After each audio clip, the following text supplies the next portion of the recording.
Hi friends, అత్తాకోడల story part 2. Part 1 చూస్తే ఇది మీకు అర్థమవుతుంది. ఒకరోజు శృతి తన కోపంతో సిటీలో తన తల్లిగారింటికి వెళ్ళిపోయింది. వినయ్ సుశీలను సర్ది చెప్పే ప్రయత్నం చేశాడు. అమ్మ, శృతికి మన సంస్కృతిని అర్థం చేసుకోవడానికి సమయం కావాలి. ఆమెను నెమ్మదిగా మారుతుంది. శృతి కొద్ది రోజులు తన తల్లిగారింట్లో ఉండగా సుశీలకు ఆ ఇంట్లో పనిచేసే లక్ష్మి చెప్పింది, అమ్మ, కోడలు మనం ఎలా చూసుకుంటామో మనల్ని కూడా అలాగే చూస్తుంది. ప్రేమతో మెలగండి. ఈ మాటలు సుశీలను ఆలోచనలో పడేశాయి.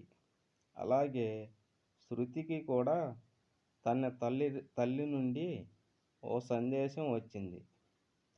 కోడలు కాదు కదా, అత్త కూడా మన జీవితంలో భాగమే. మనమే సహనం పాటించాలి.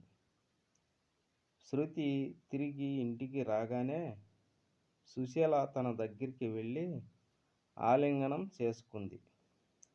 నన్ను క్షమించు బంగారు, నేను నీ మనసును నొప్పించాను. శృతి కూడా తడిమి, అత్తయ్య, నేను కూడా పొరపాటు చేశాను.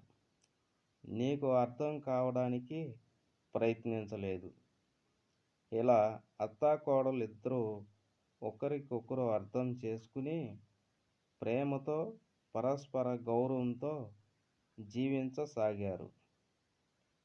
కుటుంబం మళ్ళీ సంతోషకరమైన వాతావరణంలో నిండిపోయింది.